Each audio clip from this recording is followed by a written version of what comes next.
Assalamualaikum warahmatullahi wabarakatuh. Bersama Yuk Ngaji Gus Baha, sama-sama kita lagi dan lagi istiqomah untuk mendengarkan nasihat-nasihat agama dari guru tercinta kita Gus Baha. Semoga berkah barokah, menambah ilmu kita dan bermanfaat untuk semuanya. Langsung saja ke materinya, kita dengarkan sama-sama. Assalamualaikum warahmatullahi wabarakatuh. Al-istighna, hakikatul istighna itu adalah al-istighna anis syai' labihi. Jadi pemenuhan kebutuhan yang sebenarnya adalah kita berusaha menghindari sebanyak mungkin kebutuhan yang sekunder, yang enggak penting. Bukan memenuhi semua yang kita inginkan. Jadi misalnya begini ya, kalau kita lapar, itu keinginan kita itu makan enak apa asal makan? Tentu jawabannya asal makan yang sehat. Tapi kalau nuruti nafsu kita, makannya yang enak, teman makan ya enak. Terus di warung yang favorit. Ini kan satu kebodohan. Kenapa untuk makan saja butuh definisi sekian banyak? Yang kita harus kecewa, warung favoritnya bisa sudah tutup. Atau kita ke sana harus macet. Ribet. Yang benar-benar arif dan bijaksana itu adalah al-istighna anisya. Sesuatu yang tidak mendesak itu jangan jadikan kebutuhan. Sehingga kalau kita puasa misalnya, semua makanan itu enak karena kita sangat lapar. Sehingga Abul Qasim Al-Junaidi ketika ditanya, ma idamu to'am, lauk makanan itu apa? Jawabannya lucu, alju, lapar. Kalau kamu lapar ya semuanya enak. Ini sudah mulai hilang. Kita bilang makan enak itu ya sate, ya gulai, ya pizza yang kita senang. Akhirnya apa? Untuk nikmati nikmatnya Allah itu kita jadi ribet. Apalagi yang orang-orang fasik harus ditemani perempuan yang tidak halal misalnya, atau harus ada ajudan, ribet. Nah pertanyaannya, orang yang ribet sama yang nggak ribet itu pinter mana? Pinter yang nggak ribet. Nah ini kearifan-kearifan yang mulai hilang. Lalu siapa yang bisa mewarisi itu? Ya ulama. Jadi ulama itu cara berpikir sebenarnya simple. Makanya mereka sering kalau tahajud itu, di antara makalah Sayyidina Ali paling terkenal dan yang menjadikan beliau punya derajat yang luar biasa itu adalah kafani izzan antakuna li robban wa kafani fakhron an akuna laka abdan. Ya Allah, saya ini sudah begitu mulia, begitu terhormat dan sangat-sangat terhormat karena yang menjadi Tuhan itu Engkau. Jadi rumus pertama itu karena yang menjadi Tuhan itu Engkau. Hanya Tuhan yang abadi, Tuhan yang pertama, artinya Tuhan yang al-awwal. Coba ya Allah, kalau saya ini punya Tuhan Fir'aun, punya Tuhan mati jadi tontonan lagi, itu kerennya di mana coba? Andai kan kita punya Tuhan Fir'aun, atau punya Tuhan yang asal usulnya manusia, apapun hebatnya manusia itu, kita punya Tuhan manusia itu. Tuhan yang lapar, yang kalau nggak makan mungkin pingsan, mungkin bisa kena COVID, nanti Tuhannya diisolasi, kayak apa? Makanya ketika Tuhan Allah menyindir ketuhanan selain Allah itu, Allah hanya menyindir dengan kalimat sederhana, kana yakulanit to'am, yang kamu tuhankan itu masih makan. Artinya kalau nggak makan ya lemes. Jadi lama-lama ada orang gini, alhamdulillah tadi Tuhan mampir ke saya, kelihatannya lapar, setelah tak kasih makan sehat lagi. Susah nggak punya Tuhan yang seperti itu. Beda dengan Tuhan kita, Tuhan yang nggak butuh makan, nggak butuh minum, al-qayyum, zat yang berdiri sendiri tanpa butuh yang lain, al-awwal. Sebelum ada langit bumi sudah ada Tuhan kita yaitu Allah. Bandingkan dengan Tuhan-Tuhan yang dipertuhan yang lain, yang adanya setelah bumi, misalnya Fir'aun dan sebagainya. Sehingga Sayyidina Ali pertama jadi kebanggaan apa? Kafani izzan antakuna li robban. Saya ini keren betul karena punya Tuhan yaitu Engkau. Tuhan yang lahul asma'ul husna, Tuhan yang semuanya punya kebaikan, punya keabadian, punya keagungan. Terus wa kafani fakhron an akuna laka abdan, dan saya bangga sekali karena saya menjadi hambamu. Kalau saya jadi hambanya Pak Rektor ribet kan? Sudah tak hormati ternyata nanti tidak rektor. Ya kan ribet kan? Terus pokoknya ribet. Jadi budaknya manusia itu ribet. Makanya ada seorang wali datang ke temannya yang jadi presiden atau jadi raja. Datang ke situ karena tidak punya uang, mau minta uang karena temannya raja. Setelah sampai sana ternyata temannya ini karena orang soleh pas berdoa, ya Allah saya minta ini, minta ini, minta ini. Terus si wali tadi pulang. Kenapa kamu pulang? ternyata dia sama, masih minta-minta kayak saya. Gitu. Jadi sederhana deh. Sama-sama minta kamu, minta zat yang kamu mintain katanya. Jadi dulu itu orang itu sebegitu dekat dengan Allah. Sehingga si raja ini terus ketemu wali tadi tanya, kenapa kamu menyepelekan saya padahal sekarang saya raja. Terus ditanya sama wali tadi, karena temannya, kalau kamu di padang pasir tidak bisa minum dan harus minum 1 gelas, dengan ongkos kamu harus mengasihkan semua kerajaan kamu demi minuman itu. Pilih mana, minuman apa tetap jadi raja? Ya saya milih bisa minum. Saya tidak raja tetap hidup, tapi kalau nggak minum mati.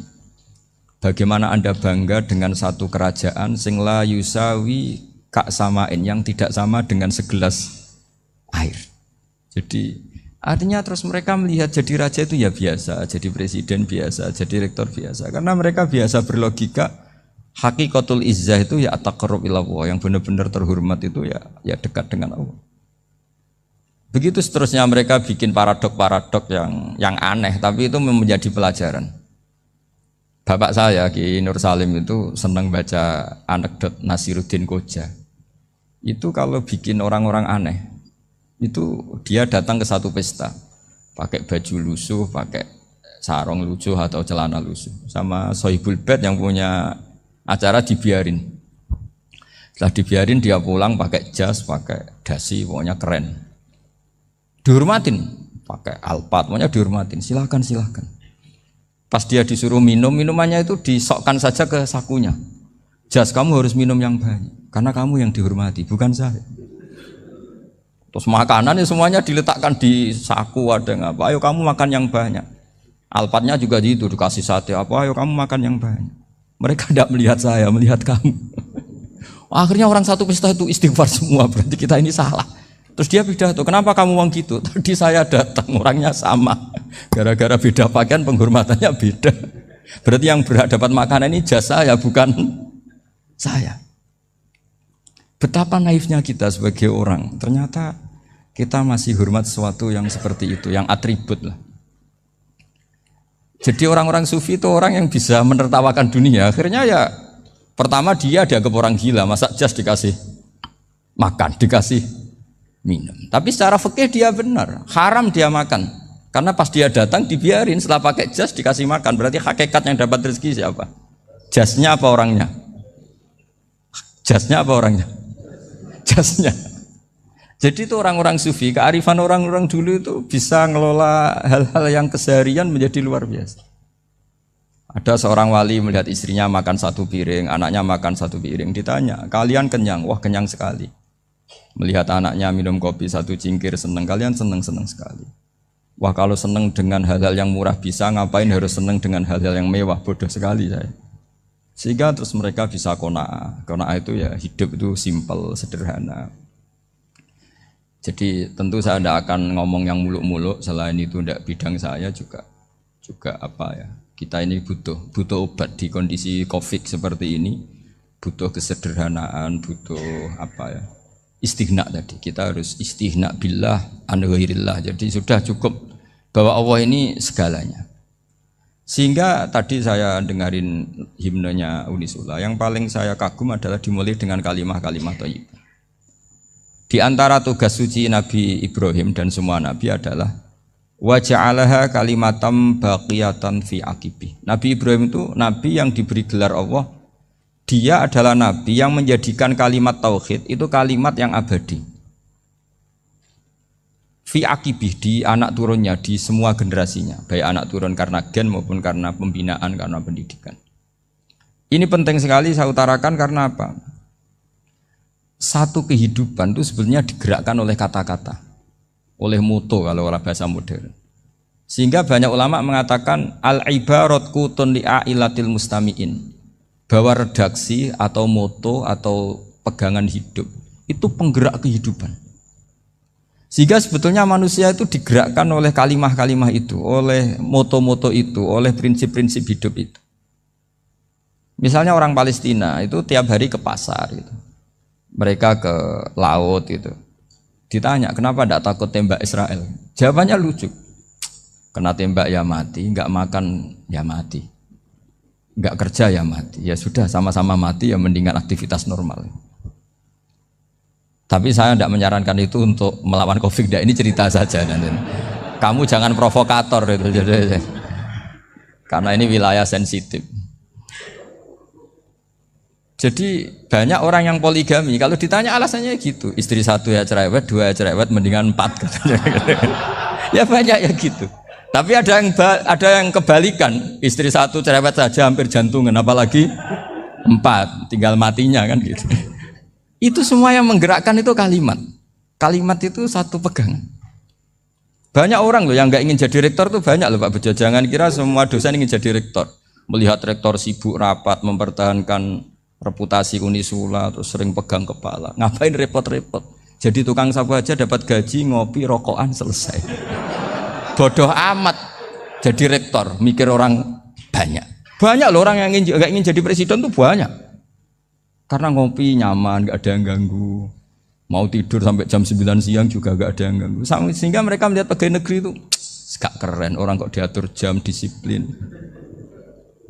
Itu memang cara Allah membagi rahmat. Mau kamu apakan coba? Cara syukurnya dia seperti itu. Bapak saya dulu tuh sering ngajarin saya, diajak jalan-jalan pagi-pagi. Melihat orang ngopi, makan uduk itu bapak seneng. Kok enak jadi wong awam. Ngene esuk-esuk nyemak bocah kesel kabeh kono enak ngopi rokokan. Bapak kadang iri sama orang awam itu iri. Sudah gitu berharap masuk surga kan enak sudah gitu. Tahu-tahu mati, tidak tahu ke surga apa ke neraka ya tidak tahu. Jadi nah, orang dulu itu orang yang bisa mensederhanakan dunia. Sehingga ya sudah cara bahagia. Makanya saya alhamdulillah saya ini kerjasama sama UII sama beberapa kampus. Memang amdan itu sengaja. Kampus itu ya punya sistem yang nggak bisa mewakili sistem kiai. Kiai juga punya sistem yang nggak terwakili oleh kampus juga sebaliknya saling melengkapi. Saya sering ketemu rektor UII, rektor kampus-kampus Islam. Mereka cerita, Gus pendidikan pondok harusnya dimodernkan gini-gini. Saya bilang, kalau pondok modern kayak kampus itu nanti saya ketemu Allah tidak bisa jawab. Kenapa Gus? Saya beri contoh gini. Kalau misalnya perempuan perawan lah atau apa saja, namanya perempuan, mau tanya tentang menstruasi atau haid. Kalau semuanya sistem kampus, dia harus kuliah dulu, registrasi dulu, kuliah dulu, bayar dulu, dan dapat jawabannya nunggu mata kuliah pas itu.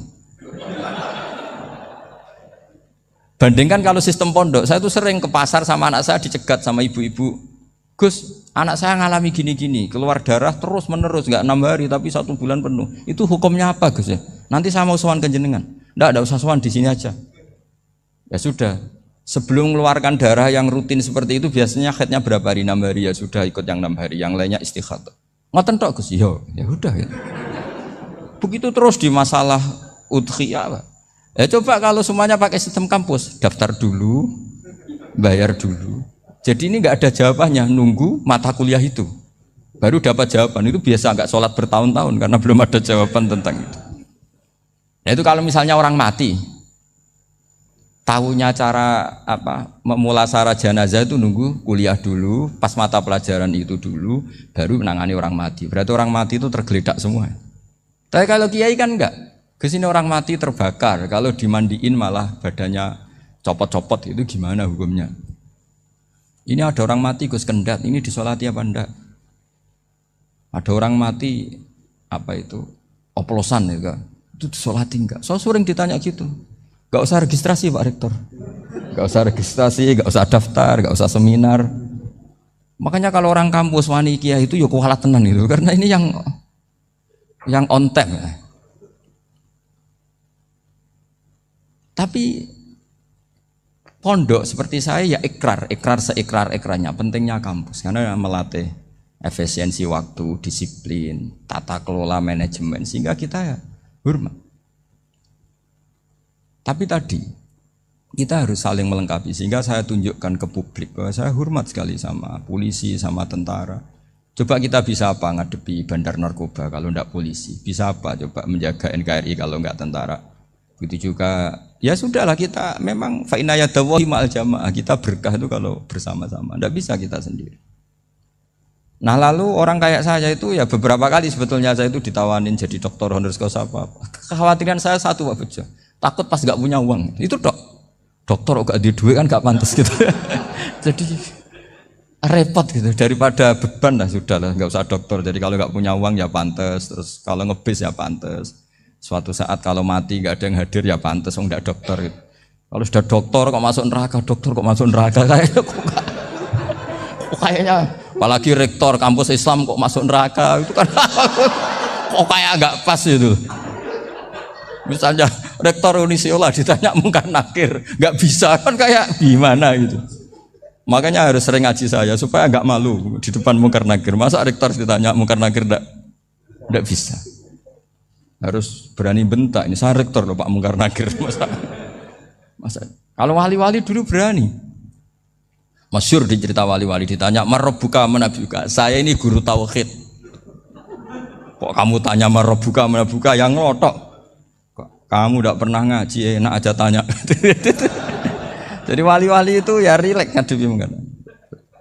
Saya yakin rileks wali di Bang Pak Rektor. Saya yakin itu. Karena wali itu lebih dekat Allah.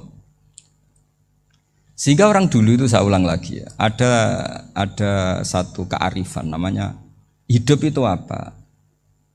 Hidup itu adalah cari sebanyak mungkin supaya hidup itu tidak tergantung pada banyak hal.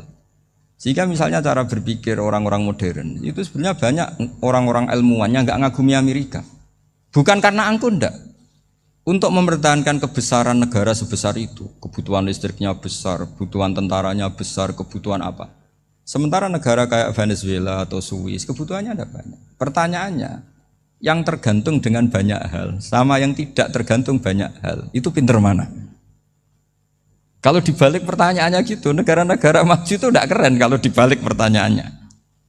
Orang yang untuk mempertahankan eksistensinya banyak, butuh banyak hal, dengan yang tidak butuh banyak hal, itu pinter mana? Orang yang bahagianya nunggu jadi dokter, nunggu jadi kiai besar, kiai viral, dengan orang yang bahagia cukup dengan ngopi, itu pinter mana? Tapi kalau dibalik pertanyaannya, orang yang tahunya nikmat hanya kopi dengan nikmat yang banyak, pinter mana? Makanya Mbah Mun tuh kalau guyon itu lucu. Aku iku sakake ambek wong desa sing mlebu swarga. Saya dulu eskal mlebu swarga kok disakeni. Akhirnya beliau memberi penjelasan. Wong desa iku roe pakanan enak, iku mau kopi mbek uduk. Lah swarga iku mau nuruti sing dikarepno. Akhirnya semua mangan wis ngopi, nguduk, ngopi ora roh pakanan liyane ku ora roh. Nasi mandi ya ora roh, pizza ya ora roh apa-apa. Terus saya bilang, wah lah niku nak nganti selera tentang wanita cantik. Iku juga sederhana. Rodok pesek ya wis cantik, rodok ireng ya wis. Apa bidadarinya seperti itu karena saking enggak pengalamannya. Jadi surga itu kan nuruti apa yang diinginkan. Kira-kira keinginan orang kampung kalau di surga itu apa coba? Makanan apa coba? Ya, mana ibu nak senangnya ketemel gemblong gitu.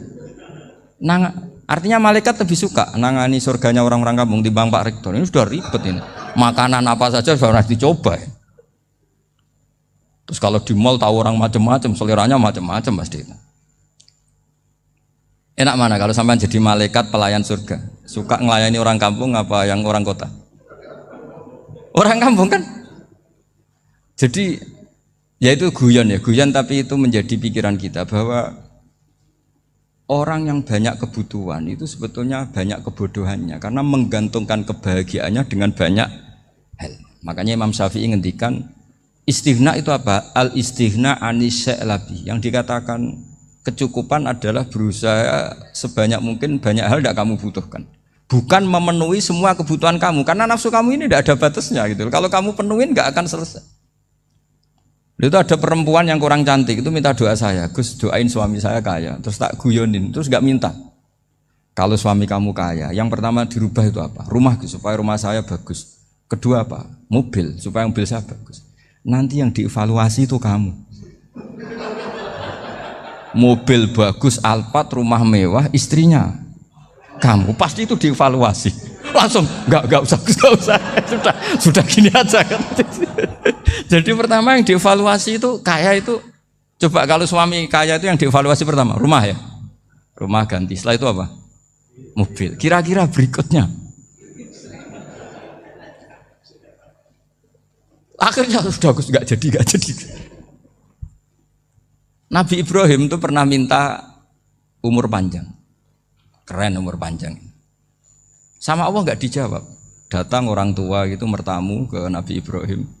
Terus disuguhi dikasih kurma. Apa itu? Kok kurma apa? Anggur yang sudah matang sekali. Sudah dimakan. Setelah dimakan meler keluar lagi. Dimakan lagi meler lagi.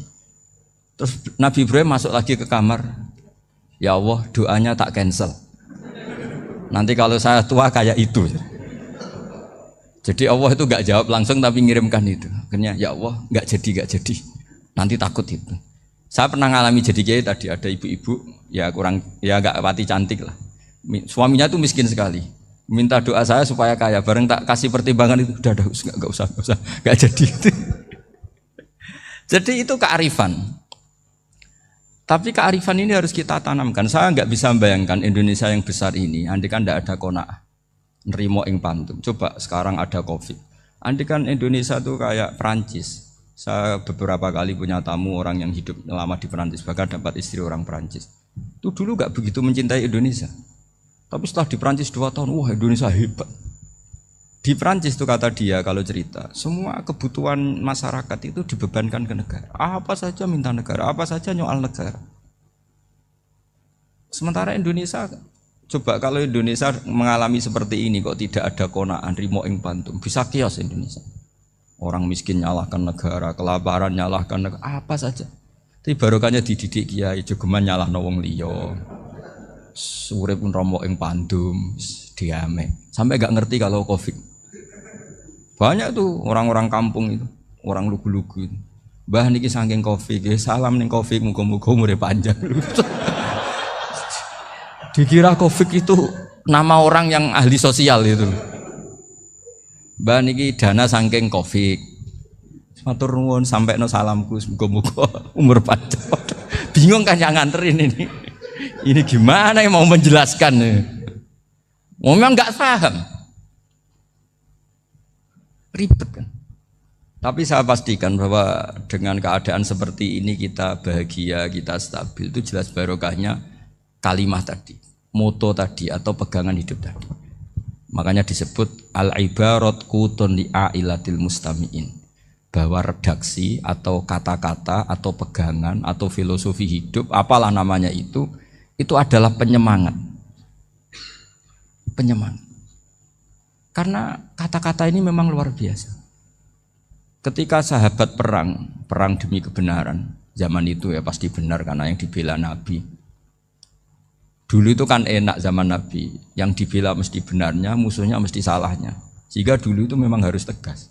Kalau sekarang mau tegas gimana? Yang kamu bela tidak mesti benar, musuhnya tidak mesti salah. Ribet kan kalau misalnya saya tukaran sama Pak Rektor, kamu mau bela mana kan bingung. Saya tidak mesti benar, saya tidak Nabi. Pak Rektor apalagi nggak mesti benar lagi kan? Ribet kan? Jadi kalau kita mau perang sekarang itu mau pede gimana? Enggak. Makanya banyak ulama sekarang tuh mau tegas tuh nggak berani karena ya banyak hal yang abu-abu lah wilayahnya. Misalnya pilihan presiden atau pilihan bupati, pilihan menteri. Kamu mati-matian bela itu, yang kamu bela tidak mesti benar, musuh kamu tidak mesti salah. Misalnya pilihan bupati, wah ini kabupaten ini baik kalau bupatinya ini, yang satu bilang ini, terus tim suksesnya kamu tanya, kamu yakin? Ya enggak juga. Lah kenapa semangat? Kan saya botohnya, paling alasannya ya itu aja, bukan yang lain. Beda dengan zaman Nabi, nabinya mesti benar, Abu Jahalnya mesti salah, kan enak aturan mainnya jelas. Singkat cerita dalam perang itu banyak sahabat yang ngalami luka, ngalami apa gitu. Kemudian curhat ke Nabi, ya Nabi gara-gara derekkan jenengan, ngikuti jenengan saya harus ngalami seperti ini. Ngiranya orang itu diapresiasi sama Allah keluarnya. Ternyata sama Allah gak diapresiasi. Malah diturunkan ayat intakunu ta'lamuna fa innahum ya'lamuna kama ta'lamun wa tarjuna minallah malah yarjun. Kalau kamu sakit karena perang, orang-orang kafir itu ya sakit. Itu saja berani padahal demi kekafiran. Wa tarjuna minallah ma la yarjun. Padahal kamu punya nilai lebih, yaitu berharap kepada Allah yang mereka tidak punya. Saya jadi kiai itu ya kadang mangkel. Karena yang benci ya benci, yang seneng itu ngel-ngel loh kayak Pak Bejo. Jadi semuanya ribet. Nah iya, yang benci ya ganggu, yang seneng ya ganggu, tambah nemen. Seribet. Tapi kalau sudah ingat bandar narkoba, mereka berhadapan dengan polisi, kadang ditembak karena kesalahannya terlalu fatal. Antar persaingan mereka juga bisa tembak-tembakan karena merebut pasar narkoba. Itu saja mereka berani. Kok kita yang jadi kiai kadang dicium tangannya, dihormati gak berani, hanya takut apa ya, musibah-musibah kecil lah, atau problem-problem kecil. Lah iya, kalau kita bandingannya gitu. Kalau kamu mau tahajud kedinginan, itu masih nanti dihisab Allah itu gitu. Maling ayam itu keluar malam-malam, hanya dapat ayam. Itu gak takut dingin. Ya gak takut digebuki masa. Kamu mau tahajud saja takut dingin. Makanya nanti hisabnya orang soleh itu nanti dijajarkan orang dolim. Terus diperbandingkan. Wah itu habis kamu kalau itu. Jadi misalnya Unisula mau rapat, tapi ini malam, kalau malam dingin nanti sama masuk angin. Wah anak-anak pang di perapatan aja berani kamu. Kalau sudah perbandingannya gitu tuh ribet kita nanti. Makanya itu kalimat itu moto atau filosofi hidup. Sehingga diulang lagi nasihat itu. Iyam saskum korhun fakodu masal koma korhum mislu. Kalau kamu kena luka, orang-orang yang nggak benar juga akan kena luka. Itu aja berani demi ketidakbenaran. Masa kamu demi kebenaran nggak berani? Akhirnya orang itu, ya itu kalimat, itu heroik. Makanya kita ini penting ya, makanya tadi himne Unisula dimulai kalimat thayyibah. Karena kalimat ini yang menjaga kita, kalimat ini. Misalnya tentang Tuhan. Kenapa orang Islam imannya kokoh seperti ini, termasuk yang sudah hidup di Amerika, di Australia, di mana-mana. Itu ya barokahnya ajaran atau barokahnya kalimah. Saya sebut kalimah saja pakai bahasa santri. Karena la ilaha illallah itu dalam tradisi santri disebut kalimatu haqqin alaiha nahya wa alaiha namut wa alaiha nub'ats. Ada yang riwayat wa biha nub'ats insyaallah taala minal aminin. Kenapa mereka di mana-mana meskipun sekolah di Amerika, di Australia, bahkan di Uni Soviet tetap mukmin? Itu barokahnya ajaran yang benar. Allah itu siapa? Tuhan. Tuhan itu sifat dasarnya apa? Awal. Dia harus wujud awal sebelum makhluk yang lain. Sehingga ketika ada negara yang maju, yang tertib, manajemennya tertib, masyarakatnya makmur, tapi punya Tuhan yang tidak seperti itu, tidak awal, itu sudah gak nyaman. Karena ndaklah keren Tuhan saya, karena Tuhan saya itu al-awwal, zat yang pertama. Tuhan saya keren lah, zat yang gak mati. Tuhan yang gak mati, yang gak pernah mengalami kematian.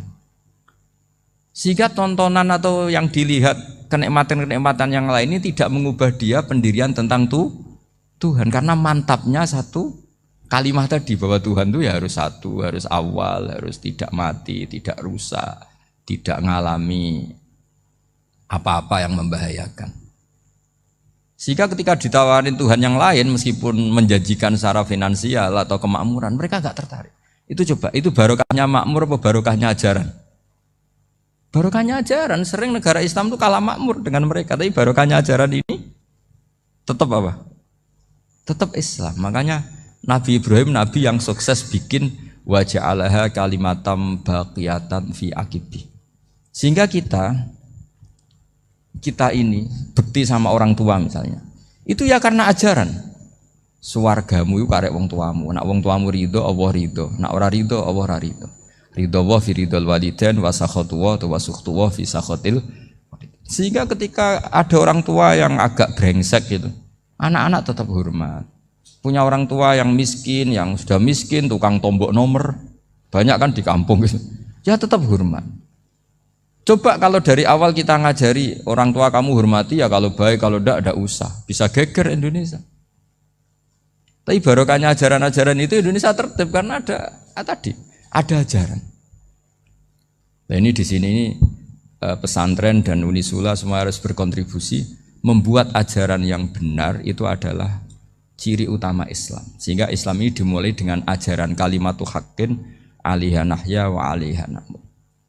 Sehingga kita tenang seperti ini. Saya ini termasuk kiai yang tenang. Meskipun kata orang banyak saya ini kiai besar, tapi termasuk kiai yang paling tenang. Termasuk yang paling tenang. Karena saya ini pakai mazhab orang-orang hebat. Saya berkali-kali cerita, orang kayak Imam Syafi'i itu orang yang luar biasa. Saya berkali-kali cerita, orang yang tadi nyium tangan kamu ya Imam Syafi'i, di belakang tuh ngerasani kamu, menghujat kamu. Jawabannya enak saja. Berarti saya alhamdulillah orang yang wibawa. Buktinya di depan saya nggak berani. Jadi enteng saja. Diceritain sebagian kampung, sebagian separuh dari warga kamu itu nggak suka kamu. Ya bagus lah nggak suka saya, nggak akan utang duit saya. Di mana-mana orang utang tuh karena teman dekat. Kalau nggak seneng pasti minimal nggak utang, nggak pinjam mobil, nggak pinjam apa. Berkah mana yang seneng sama yang gede? Jadi dianggap enteng saja. Semua yang dialamin dianggap enteng saja. Misalnya punya istri pemarah, ya baguslah marahin suami. Kalau marahin tonggo malah ribet. Jadi kamu harus terima kasih kalau dimarahin istri. Baguslah marahin saya mah, kalau marahin tonggo ribet.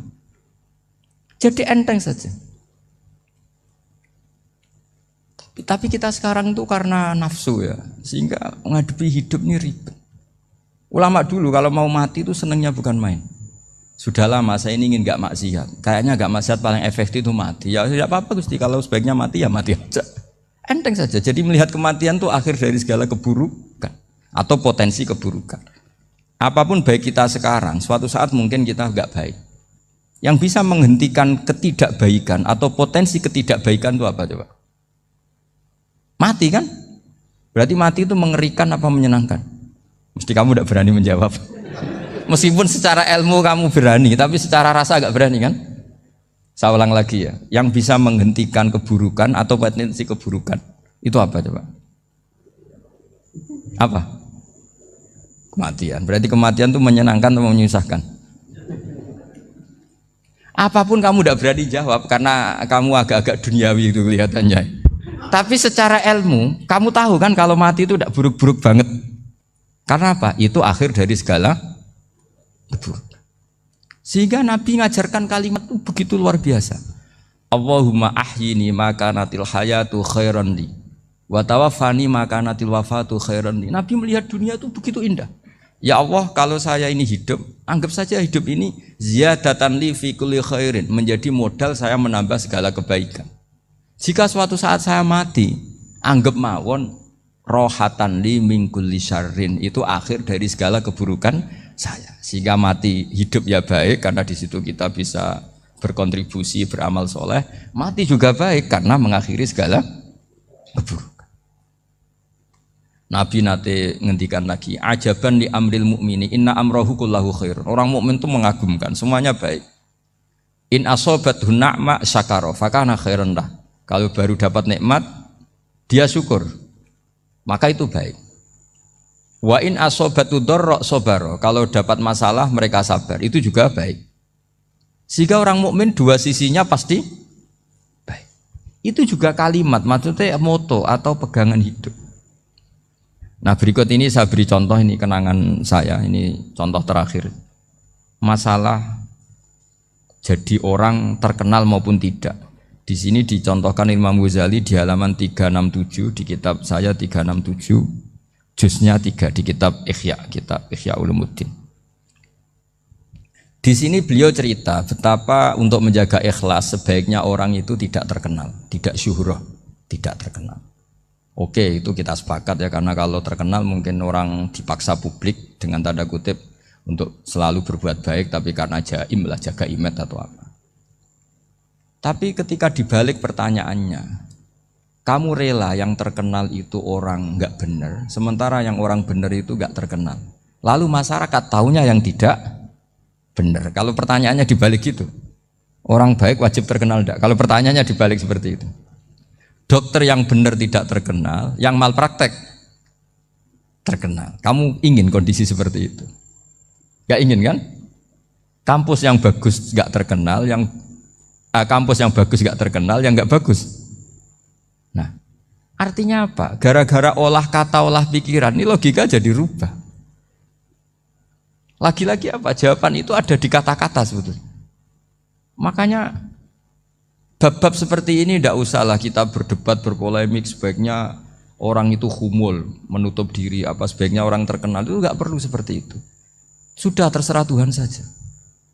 Makanya saya mulai dulu ngaji sampai sekarang itu ya tidak punya punya ikon tertentu atau punya website tertentu, enggak. Sudah terserah pangeran. Sudah. Saya juga tidak sok suci materialistik atau enggak, ya tidak mikir saya. Bukan apa-apa ya, karena saya ini kiai, jadi biasa urusannya sama Allah, tidak sama makhluk. Jadi pusing kalau sama sarah-sarahnya makhluk itu pusing. Meskipun rektor kalau nasihati saya pasti tidak saya terima, itu tetap makhluk, itu sudah ada ngefek kalau saya itu sudah ada itu. Bukan karena saya sombong, ya memang makhluk betul gitu, bukan. Cuma nasibnya bejo aja, tapi makhluk tetap makhluk. Saya beri contoh ya. Ini makalah yang ditulis Imam Ghazali. Ya, I'lam aslahaka Allah anna aslal jah wa intisarus sayyid atau sayyidi wal istihar wa huwa mazmum itu. Balil mahmudu al khumulu illa man saharahu wa ta'ala linasri dini min ghairi takallufi talabi syuhrati minhu. Jadi kalau kamu ingin ibadah kamu selamat, ya kamu jangan terkenal. Tapi resikonya adalah kalau kebaikan itu tidak terkenal, maka agak dikenali. Kalau agak dikenali berarti masyarakat hanya punya percontohan yang tidak baik, karena yang baik tidak terkenal. Jadi itulah ulama-ulama dulu. Jadi apa-apa itu dibanding-bandingkan. Kemudian nanti kelihatan, jawabannya itu kelihatan. Jadi ulama dulu itu biasa ngarang misalnya afatun nikah, sisi negatifnya nikah. Harus ngurmat istri, harus macam-macam, kalau terlantar itu ya dosa. Seperti tadi Pak Marsudi cerita, kalau orang ngapalkan Quran itu takut lupa, kalau lupa itu jadi dosa. Pertanyaannya, kalau semua orang takut lupa, takut dosa, semua orang nggak hafal Quran karena potongan-potongan lupa. Cara berpikir tidak seperti itu. Kalau berpikir ya namanya hafalan, ya inginnya hafal, kan nggak ingin lupa. Lah nanti kalau takdirnya lupa karena hal-hal yang dimaklumi oleh syariat itu enggak yang termasuk dosa. Yang dosa itu lupa liwiri udhrin syar'iyyin, lupa yang tidak ada sebab yang apa? Syar'i. Tapi lupa bawaan EQ-nya tidak bagus. Lupa bawaan sering dibentak. Oh, itu enggak masalah karena bawaannya orang tertekan itu ya lupa. Coba kamu hafal Quran, terus punya kredit jatuh tempo, pas hari itu aku yakin enggak cerdas sudah. Itu bawaannya orang tertekan itu pasti lupa. Jadi ya saya teruskan ya. Jadi terus ada makalah yang sangat bagus sekali tentang itu. Saya baca ya. Wa yadullu ala dzalika anna Allah azza wa jalla amaral anbiya'a bi idharil amali lil iktida wa khassahum bi mansibin nubuwah. Wala yajuzu ayyudzanna bihim annahum khurrimu afdhalal amalen. Jadi orang yang terlalu mendewa-dewakan khumul itu menutup diri. Oke, itu baik karena dengan khumul, dengan menutup diri Anda tidak riya, Anda tidak pamer. Tapi kata Imam Ghazali, kamu juga harus ingat di antara syaratnya Nabi itu harus mengumumkan kalau beliau itu seorang Nabi. Harus memaklumatkan kalau beliau seorang Nabi supaya bisa diikuti. Caranya sholat harus diumumkan sehingga Nabi itu mengatakan harus jamaah. Karena dengan cara jamaah itu bisa shollu kama ra'aitumuni usolli. Coba kalau Nabi sholatnya nggak diperlihatkan, kamu harus sholat yang benar. Caranya gimana ya Rasulullah? Itu rahasia. Bingung nggak kira-kira? Bingung nggak? Ya misalnya amal rahasia selalu lebih baik. Terus ada pertanyaan, Nabi ngendikan kamu sholat yang benar. Caranya gimana Nabi? Ya itu rahasia. Terus gimana coba? Tapi Nabi ngendikan apa? Shollu kama ra'aitumuni usolli. Ya sudah, kamu sholat, niru saya sholat. Berarti Nabi sholatnya diperlihatkan apa disembunyikan? Diperlihatkan. Jadi begitu juga saya berkali-kali bilang, orang tahu kalau itu bidan ya berdasar tulisan itu bidan. Tahu kalau itu dokter gigi ya itu dokter gigi. Jangan sampai gara-gara tidak ada tulisan mau beli alat bangunan di dokter gigi, mau periksa gigi di toko bangunan. Gara-gara apa? Nggak ada maklumat. Nah, di sini ulama-ulama selalu memaklumatkan dirinya. Termasuk Imam Ghazali ketika ngarang kitab dinamai Ihya Ulumuddin, bahwa kitab ini bisa menghidupkan ilmu-ilmu agama yang mulai hilang. begitu seterusnya. Jadi ini ngaji ya, jadi orang itu harus ngerti ya, jadi jangan nuruti emosi sendiri atau logika sendiri bahwa saya suka humul, ya monggo, agama Islam menyediakan sarana itu. Uzlah itu ya punya sisi kebaikannya sendiri. Tapi syuhrah terkenal asal tidak nuruti nafsu juga punya sisi kebaikannya sendiri. Setidaknya umat ini punya satu master kebaikan yang mudah diakses.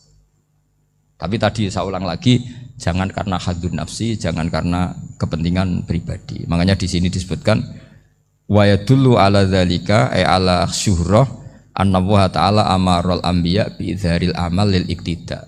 Allah selalu memerintahkan para nabi kalau ngamal kebaikan ya harus dimunculkan supaya bisa ditiru. Yaitu tadi kita tidak bisa bayangkan kan kalau misalnya Nabi menyuruh kamu harus sholat yang benar, kemudian sholatnya Nabi sembunyi. Kalau ditanya, Nabi saya niru siapa? Wah itu rahasia, kamu nggak boleh lihat sholat saya, saat takut tidak ikhlas. Ribet kan? Sehingga jamaah itu statusnya tetap harus. Nah bedanya harus ini ulama berpendapat harus yang apa? Fardu kifayah, tapi fardu itu maknanya harus. Tapi bukan berarti kalau nggak jamaah sholatnya nggak sah, nggak. Tapi statusnya jamaah tetap apa? Harus. Nah barokahnya harus ini orang yang baru sholat, sholatnya langsung benar karena ada yang diikutin. Coba kalau mantan dukun baru sholat terus sholat sendiri, itu mesti mirip mantra. Ya. Karena dia tidak ada master percontohannya. Tapi barokahnya ada master, orang paling bodoh pun kalau sholat ya benar, karena standar ada komandonya, ada imamnya. Sehingga Imam Ahmad malah berpikir keras, syarat sahnya sholat itu harus jamaah. Cara pikirannya Imam Ahmad, keras sekali beliau. Sehingga kalau orang sholat sendiri kok ada orang lain yang maunya berjamaah harus bayar, orang itu harus bayar demi sahnya sholat. Itu madzhabnya Imam Ahmad. Tapi kalau madzhab Syafi'i hanya mengatakan itu fardu kifayah, yang kalau satu komunitas gak mau melakukan semuanya apa? Bisa. Ya jadi ini sebelum sesi ringan tanya jawab, hanya 2 saja tanyanya, nggak boleh banyak-banyak, nanti nggak pulang-pulang saya. Jadi tak baca lagi biar dapat berkahnya Imam Ghazali. Wa qala qaumun asirru afdalu minal alaniyati. Terus kata sebagian ulama al alaniyah itu afdal minas sirri. Terus diperbandingkan baik yang mana amal dipertontonkan sama ndak. Terus kata Imam Ghazali, kalau orang itu bisa jaga tidak riya, maka sebaiknya dipertontonkan karena kebaikan harus yang muncul, bukan yang tidak baik yang muncul. Makanya ketika Unisula memaklumatkan diri sebagai ingin jadi generasi khairah ummah, itu kalau diterjemah itu kan, wow, khairah ummah, umat terbaik. Itu kan kayak agak angkuh. Tapi nggak apa-apa, itu nggak apa-apa. Masa kita kampanye Unisula siap degradasi moral, kan ya lucu kan? Masa jualan gitu kan ya lucu. Ya sudah, kita memang ingin mengkhidmati ummah, berbakti dengan umat, membantu supaya jadi generasi khairon apa? Ummah. Tidak apa-apa, dimaklumatkan supaya dengan itu umat punya sarana. Oh kalau ingin jadi khairon ummah, kuliah di sini. Jangan lalu enggak gitu. Ya sama kita dokter, maklumatkan saja dokter gigi, dokter kandungan, dokter bedah. Sehingga orang kalau mau bedah ya jangan ke dokter kandungan. Jadi barokahnya maklumat ya. Jadi saya mohon sekali ini, saya sendiri sebetulnya orang yang nggak siap terkenal sebetulnya, tapi ya sudah terserah Allah saja.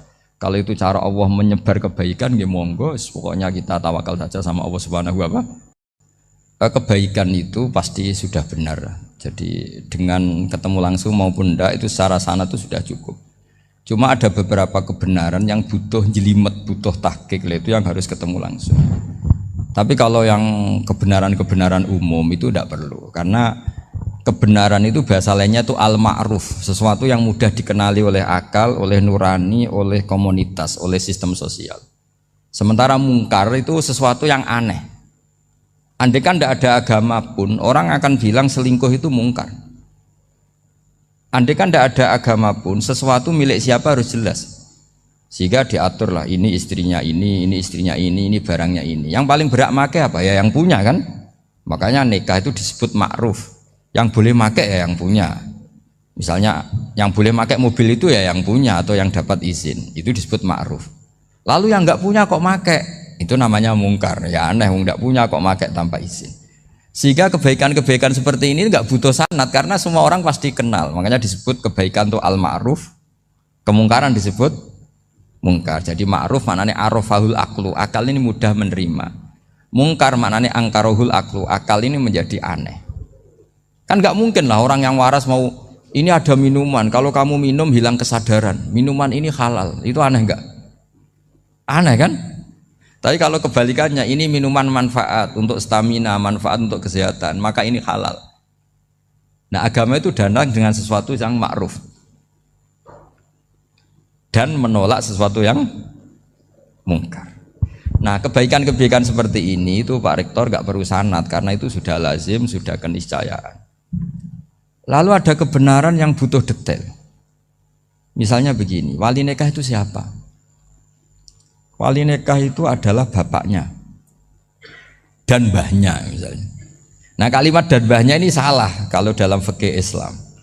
Karena mbah dalam bahasa Jawa itu bisa mbah dari ibu. Sementara dalam otoritas Islam nggak memberikan hak ke mbah dari ibu. Seperti ini nggak boleh. Terus misalnya orang Kalimantan nikahkan putrinya dinikahkan oleh mbah dari ibunya hanya karena berdasar fatwa, oh kemarin Gus Bahak atau Kiai siapa dawuh wali itu kalau nggak bapak ya mbah, wong ini mbahnya. Nah itu butuh detail. Yang dimaksud mbah di bab wali adalah abul ab, bapaknya bapak, bukan sekedar mbah. Nah hal-hal seperti itu mohon sekali untuk tidak kesusu atau tidak tergesa ngambil kesimpulan karena itu butuh fikih yang apa? Detail. Ya butuh fikih yang apa? Detail. Padahal istilahnya sama, wali itu bapak dan mbah. Sehingga dalam kitab-kitab matan misalnya kalau ada fa'ahakul auliya bitazwid abun summa jaddun itu pasti sama Sarah dikritik. Al aula ayyakula abul ab, seharusnya jangan dikatakan mbah karena kalau mbah memasukkan dari ibu. Yang benar adalah abun fa'abul ab, bapaknya bapak. Nah, jadi kira-kira gitu Pak Rektor. Gantian jenengan yang menjelaskan ini. Yang nomor 2, kesempatan baru itu kalian bagaimana mendidik ini akidah dan tasawuf bagi generasi-generasi milenial ini. Ya kayak tadi tasawuf maupun tauhid maupun ilmu moral apapun itu mudah sekali dididik. Ciri utama agama ini itu ad-dinu yusrun. Agama itu mudah. Mudah itu artinya ya nurani nerima ya gampang, akal ya gampang, komunitas ya nerima gampang. Kayak tadi penjelasan saya tentang Tuhan. Ada orang miskin dari Indonesia, misalnya kuliah di Amerika. Dia mulai kecil tahu yang seharusnya jadi Tuhan itu siapa. Ya yang menciptakan langit bumi, sebaiknya yang jadi Tuhan itu siapa? Ya yang wujudnya paling awal. Kemudian dikasih alternatif Tuhan yang wujudnya ada tanggalnya. Keren gak misalnya? Kan terus gak keren. Tuhan sama buminya kok dulu buminya, kayaknya kok enggak lah kayak gitu. Artinya barokahnya logika yang sehat ini kan ya setahu saya hampir jarang kan yang murtad masalah tauhid itu. Kalau moral banyak yang agak nakal, tapi secara tauhid jarang yang murtad karena tanaman logika tauhid itu mantap di Indonesia. Mulai kecil kan diajarin wujud, qidam, baqa, mukhalafatul lihawadisi, qiyamuhu fi nafsi. Sama, moral juga gitu. Jom jogeman misoi wong, kan dipisoi sakit enggak? Jangan pernah mencubit orang, dicubit itu sakit. Jadi orang diberi rasa, enggak enak loh disakitin orang, dijotosin orang, ya sudah jangan jotosin orang, enggak enak. Sehingga apa ya, kalau kamu ingin sopan ya disopani ya harus sopan, kalau ingin dihormati harus menghormati orang lain. Sehingga itu tertanam. Makanya bangsa kita termasuk yang terbaik akhlaknya. Kalau musim haji itu dipuji-puji sama sekian negara karena pantangan lah kita nginjek orang sholat, melangkai orang ruko, orang sujud. Kalau orang lain mungkin kan seenaknya. Iya, karena mulai kecil itu dilatih tidak boleh melangkai orang, tidak boleh. Nah, jadi akhlak itu ya diajarkan mulai kecil plus logikanya. Logika itu ya apa saja lah, yang penting menjadi anak kecil itu paham. Dan itu mudah, saya ulang lagi mudah karena agama ini ad-dinu yusrun, agama ini mudah, jadi mudah dipaham. Enggak bisa kamu katakan misalnya tasawuf. Tasawuf itu ya gampang kayak tadi seperti Bapak kalau ngendikan. Makanan yang membikin enak itu karena menunya yang mewah kamu cocok atau karena kamu lapar. Lama-lama orang kan berpikir ya setiap puasa itu kok tempe enak, tahu enak, tapi kalau sudah buka, sudah kenyang apa saja semuanya menjadi tidak enak. Padahal kualitas menunya masih enak, tapi gara-gara kenyang menjadi Tidak enak. Berarti penyebab enak itu lapar apa menu? Lapar. Jadi apa ya, kearifan ini loh yang menjadikan luar biasa. Makanya tadi ada kalimat yang benar, wa ja'alaha kalimatam baqiyatan fi aqibi. Jadi Ibrahim adalah nabi yang sukses menanamkan filosofi kebenaran ke anak cucunya. Dah, yang terakhir. Dah. Terakhir, ini Siti Mutmainah dari Undip. Iya. Maunya bergabung tapi karena terbatas, mohon izin Gus mengingat mati kebaikannya nopo untuk keluarga maupun pemimpin. Wah, ya bagus lah kalau itu. Kalau di kitab-kitab yang saya baca, ingat mati itu tidak selalu baik, juga tidak selalu buruk. Malah kalau menurut Sayyid Abdul Al-Haddad, khusus yang para pelajar yang mencari ilmu itu nggak baik ibadahnya ingat mati, karena dia harus dinamis, harus mobil. Kalau ingat mati kan terus lemes. Tapi kalau untuk pejabat harus ingat mati, kalau enggak korupsi terus itu. Harus ingat mati. Jadi kalau manfaat bagi keluarga begini ya, saya merasakan. Ini tanya anak saya itu baru tamat aliyah kemarin. Yang satu barusan mondok sarang baru 2 bulan atau 1 bulan. Itu saya kalau bilang ke anak-anak gini, kamu ketemu saya itu harus spesial. Bisa saja bapak besok itu meninggal. Jadi semua hari itu spesial. Karena jangan-jangan ini kenangan terakhir. Nabi itu kalau ngajari orang supaya sholat khusyuk, sholli ka'annaha sholatu muwaddi'in. Kamu sholat seakan-akan itu sholat terakhir kamu. Oh itu mesti serius. Kamu ketemu istri seakan-akan terakhir pertemuan, kayak mau pergi ke New Zealand atau ke Amerika. Aja malam itu spesial karena besok istri saya pergi. Bayangkan kalau itu terakhir mau mati. Oh sampai ngamuk serasido lah kan gitu. Jadi hikmah ingat mati itu makanya Nabi diantara riwayat ya. Meskipun riwayat ini diperdebatkan, tapi jelas ini satu petua yang baik. Wa'mal li akhiratika ka'annaka tamutu, dan kamu beramal untuk akhiratmu seakan-akan besok itu mati. Maka sholat kita akan spesial, hidup kita akan spesial karena kenangan kita terbaik ya sekarang, besok sudah mati. Sehingga anak-anak saya itu sama saya itu senang sekali. Saya juga sama anak-anak senang. Karena kesempatan ini tidak selalu ada. Jadi tapi ada kalimat untuknya wa'mal lidunyaka i'mal lidunyaka ka'annaka ta'isu abadan. Untuk duniawi kamu seakan-akan hidup selamanya. Itu maksudnya itu rileks saja. Misalnya hari ini urusan enggak selesai, besok masih ada hidup. Enggak selesai, besok masih hidup, sehingga rileks. Tapi kalau urusan akhirat harus selesai sekarang karena besok sudah mati. Jadi ingat mati itu positifnya ya tadi, semuanya akan indah. Coba orang yang mau meninggalkan Indonesia, misalnya nyuwun sewu LSM yang biasa demo atau mahasiswa yang biasa demo, terus tawarin, besok kamu kuliah di Rusia. Itu warung apa saja kenangannya baik semua, karena mau meninggalkan Indonesia. Tapi kalau tahu gak meninggalkan Indonesia, demo terus. Orang-orang sering demo, tawarin ke luar negeri, kira-kira mau nggak?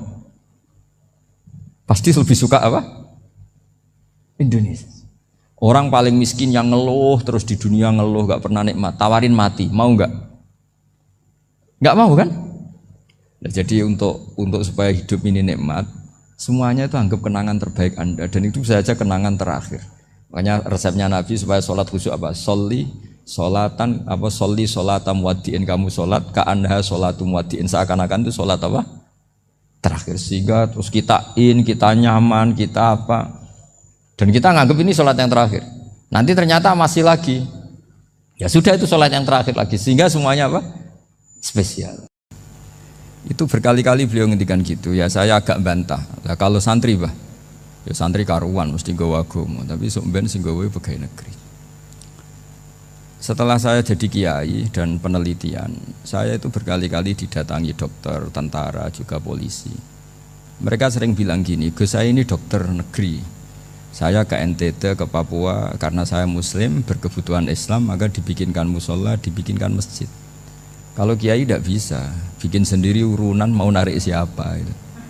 Mau narik tarikan di jalan yang mau nyumbang siapa. Tapi kalau kebutuhan negara, karena tugas negara, ya difasilitasi negara dan tidak dianggap misionaris karena negara. Begitu juga di beberapa negara yang non muslim kayak di Argentina, di Venezuela, itu ada masjid, ada kajian Islam ya karena duta besar, dan itu aparat negara. Disinilah kearifan para ulama berkoalisi dengan umarok dengan makna yang positif bahwa agama ini harus ditopang umarok, sistem negara. Tentu di situ ada tentara, ada polisi, ada macam-macam.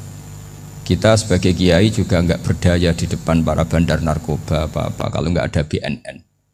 Kita mau apa dengan korupsi kalau nggak ada KPK? Sehingga kearifan para guru-guru kita, mulai Mbah Maimun, bapak saya sendiri, NU, Muhammadiyah, semua ormas-ormas Islam itu pasti maulah kerjasama. Karena kita siapa ya?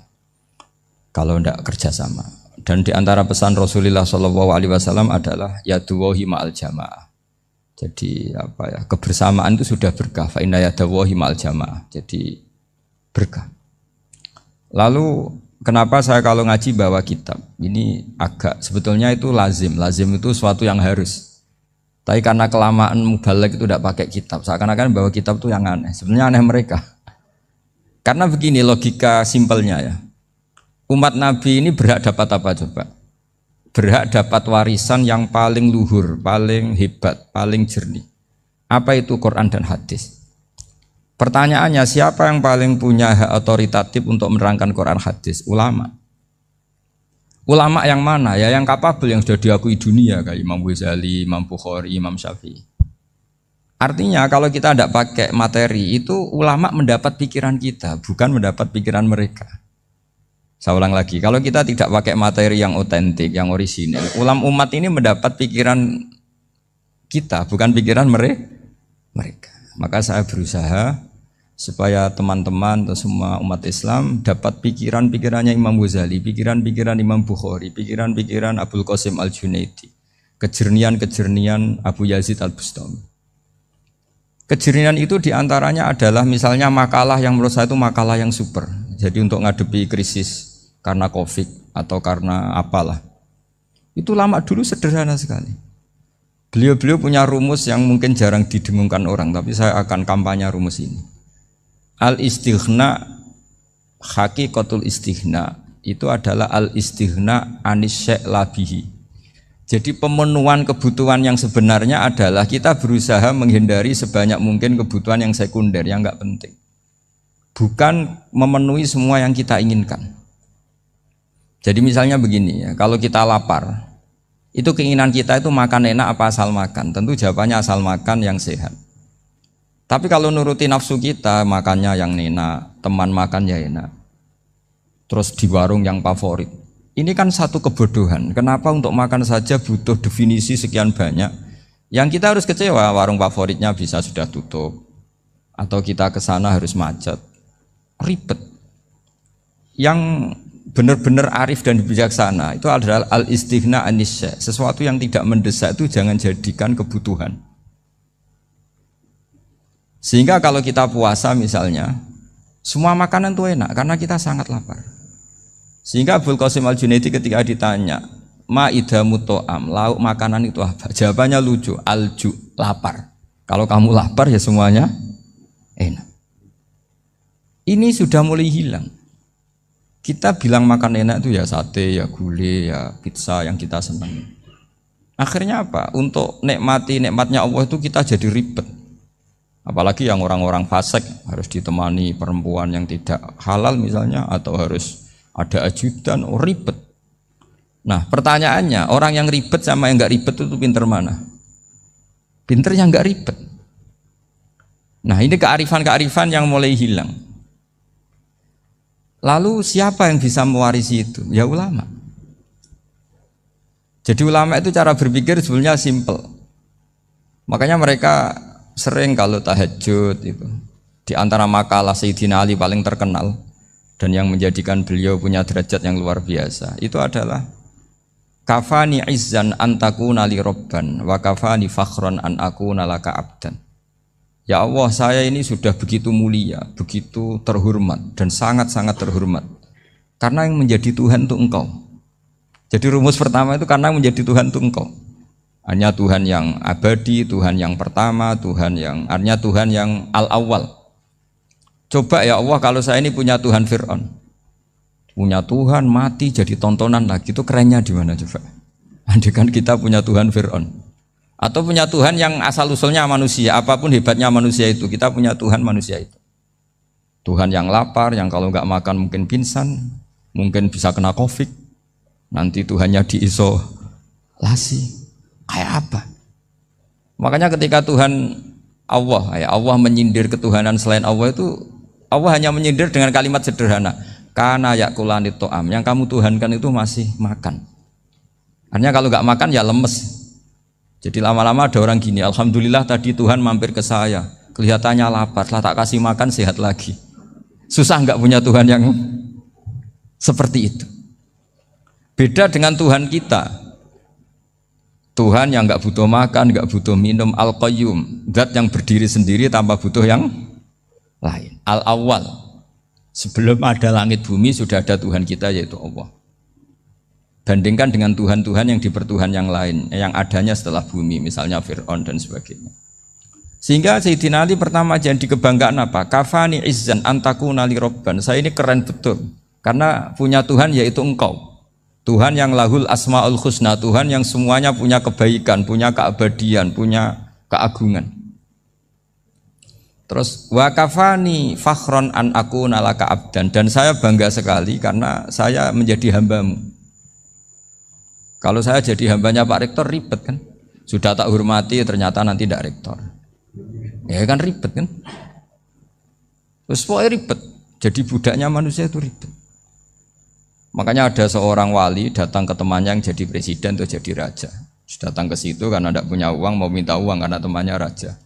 Setelah sampai sana ternyata temannya ini karena orang soleh pas berdoa, ya Allah saya minta ini, minta ini, minta ini. Terus si wali tadi pulang. Tanya, kenapa kamu pulang? Ternyata dia sama, masih minta-minta kayak saya. Jadi sederhana dia. Sama-sama minta kamu, minta zat yang kamu mintain katanya. Jadi dulu itu orang itu sebegitu dekat dengan Allah. Sehingga si raja ini terus ketemu wali tadi tanya, kenapa kamu menyepelekan saya padahal sekarang saya raja.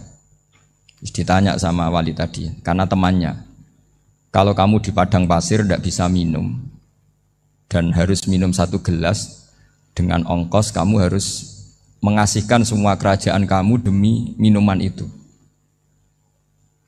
Pilih mana, minuman apa tetap jadi raja? Ya saya milih bisa minum. Saya tidak raja tetap hidup, tapi kalau nggak minum mati. Bagaimana Anda bangga dengan satu kerajaan sing la yusawi kak samain, yang tidak sama dengan segelas air. Jadi artinya terus mereka melihat jadi raja itu ya biasa, jadi presiden biasa, jadi rektor biasa. Karena mereka biasa berlogika, hakikatul izzah itu ya at-taqarrub ila Allah, yang benar-benar terhormat itu ya dekat dengan Allah. Begitu seterusnya mereka bikin paradok-paradok yang aneh, tapi itu menjadi pelajaran. Bapak saya Ki Nur Salim itu senang baca anekdot Nasiruddin Koja. Itu kalau bikin orang-orang aneh, itu dia datang ke satu pesta, pakai baju lusuh, pakai sarung lusuh atau celana lusuh, sama Sohibul Bait yang punya acara dibiarin. Setelah dibiarin dia pulang pakai jas, pakai dasi, pokoknya keren. Dihormatin, pakai alpat, pokoknya dihormatin, silakan. Pas dia disuruh minum, minumannya itu disokkan saja ke sakunya. Jas, kamu harus minum yang banyak, karena kamu yang dihormati, bukan saya.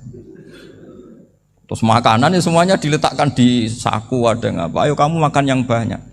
Alpatnya juga gitu, dikasih sate, apa, ayo kamu makan yang banyak. Mereka tidak melihat saya, melihat kamu. Akhirnya orang satu pesta itu istighfar semua, berarti kita ini salah. Terus dia pidato, kenapa kamu ngomong gitu? Tadi saya datang, orangnya sama.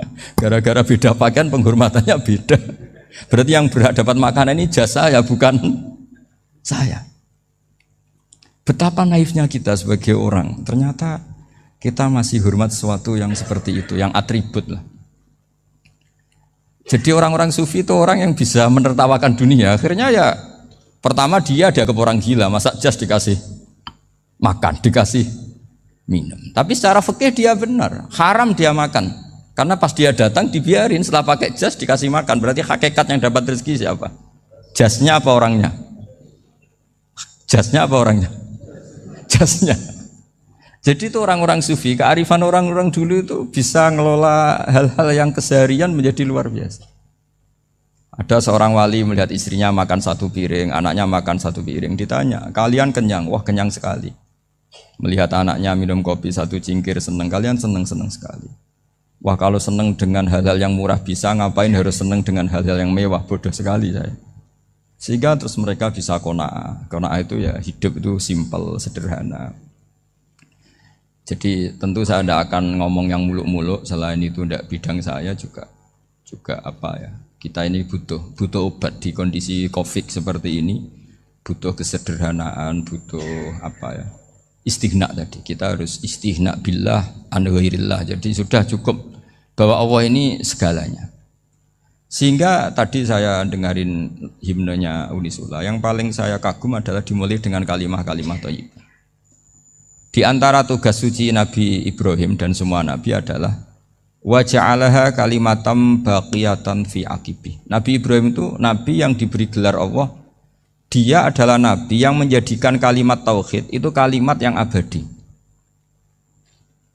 Fi aqibi, di anak turunnya, di semua generasinya, baik anak turun karena gen maupun karena pembinaan, karena pendidikan. Ini penting sekali saya utarakan karena apa? Satu kehidupan itu sebenarnya digerakkan oleh kata-kata, oleh moto kalau oleh bahasa modern. Sehingga banyak ulama mengatakan al-ibarat kutun li'ailatil mustami'in, bahwa redaksi atau moto atau pegangan hidup itu penggerak kehidupan. Sehingga sebetulnya manusia itu digerakkan oleh kalimah-kalimah itu, oleh moto-moto itu, oleh prinsip-prinsip hidup itu. Misalnya orang Palestina itu tiap hari ke pasar gitu. Mereka ke laut gitu. Ditanya, kenapa tidak takut tembak Israel? Jawabannya lucu. Kena tembak ya mati, enggak makan ya mati. Enggak kerja ya mati. Ya sudah, sama-sama mati ya mendingan aktivitas normal. Tapi saya tidak menyarankan itu untuk melawan Covid. Ini cerita saja nanti. Kamu jangan provokator itu. Karena ini wilayah sensitif. Jadi banyak orang yang poligami, kalau ditanya alasannya gitu, istri satu ya cerewet, dua ya cerewet, mendingan 4 katanya. Ya banyak ya gitu. Tapi ada yang kebalikan, istri satu cerewet saja hampir jantungan, apalagi 4, tinggal matinya kan gitu. Itu semua yang menggerakkan itu kalimat. Kalimat itu satu pegangan. Banyak orang loh yang nggak ingin jadi rektor tuh banyak loh Pak Bejo. Jangan kira semua dosen ingin jadi rektor. Melihat rektor sibuk rapat mempertahankan reputasi Unisula, terus sering pegang kepala. Ngapain repot-repot? Jadi tukang sapu aja dapat gaji, ngopi, rokokan, selesai. Bodoh amat jadi rektor, mikir orang banyak. Banyak loh orang yang nggak ingin jadi presiden tuh banyak. Karena ngopi nyaman, nggak ada yang ganggu. Mau tidur sampai jam 9 siang juga nggak ada yang ganggu. Sehingga mereka melihat pegawai negeri itu gak keren, orang kok diatur jam, disiplin. Itu memang cara Allah membagi rahmat. Mau kamu apakan coba? Cara syukurnya dia seperti itu. Bapak saya dulu tuh sering ngajarin saya, diajak jalan-jalan pagi-pagi. Melihat orang ngopi, makan uduk itu bapak seneng. Kok enak jadi wong awam. Ngene esuk-esuk nyemak bocah kesel kabeh kono enak ngopi rokokan. Bapak kadang iri sama orang awam itu iri. Sudah gitu berharap masuk surga kan enak sudah gitu. Tahu-tahu mati, tidak tahu ke surga apa ke neraka ya tidak tahu. Jadi nah, orang dulu itu orang yang bisa mensederhanakan dunia. Sehingga ya sudah cara bahagia. Makanya saya alhamdulillah saya ini kerjasama sama UII sama beberapa kampus. Memang amdan itu sengaja. Kampus itu ya punya sistem yang nggak bisa mewakili sistem kiai. Kiai juga punya sistem yang nggak terwakili oleh kampus, juga sebaliknya saling melengkapi. Saya sering ketemu rektor UII, rektor kampus-kampus Islam. Mereka cerita, Gus pendidikan pondok harusnya dimodernkan gini-gini. Saya bilang, kalau pondok modern kayak kampus itu nanti saya ketemu Allah tidak bisa jawab. Kenapa Gus? Saya beri contoh gini. Kalau misalnya perempuan perawan lah atau apa saja, namanya perempuan, mau tanya tentang menstruasi atau haid. Kalau semuanya sistem kampus, dia harus kuliah dulu, registrasi dulu, kuliah dulu, bayar dulu, dan dapat jawabannya nunggu mata kuliah pas itu. Bandingkan kalau sistem pondok, saya tuh sering ke pasar sama anak saya dicegat sama ibu-ibu Gus, anak saya ngalami gini-gini, keluar darah terus menerus, nggak 6 hari tapi 1 bulan penuh. Itu hukumnya apa, Gus ya? Nanti saya mau sowan ke jenengan. Nggak usah sowan, di sini aja. Ya sudah. Sebelum mengeluarkan darah yang rutin seperti itu biasanya haidnya berapa hari? 6 hari, ya sudah ikut yang 6 hari, yang lainnya istighatsah. Ngoten tok Gus, ya udah ya. Begitu terus di masalah udhiyah. Ya coba kalau semuanya pakai sistem kampus, daftar dulu, bayar dulu. Jadi ini nggak ada jawabannya, nunggu mata kuliah itu baru dapat jawaban. Itu biasa nggak sholat bertahun-tahun karena belum ada jawaban tentang itu. Nah itu kalau misalnya orang mati, tahunya cara apa memulasara jenazah itu nunggu kuliah dulu, pas mata pelajaran itu dulu, baru menangani orang mati. Berarti orang mati itu tergeledak semua. Tapi kalau kiai kan enggak. Kesini orang mati terbakar, kalau dimandiin malah badannya copot-copot, itu gimana hukumnya? Ini ada orang mati Gus Kendat, ini disolati apa enggak?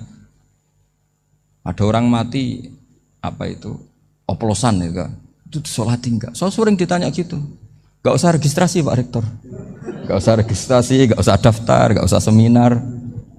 Makanya kalau orang kampus wani kiai itu ya kualat tenan itu, karena ini yang on time. Tapi pondok seperti saya ya ikrar seikrar-ikrarnya. Pentingnya kampus karena melatih efisiensi waktu, disiplin, tata kelola manajemen sehingga kita ya hormat.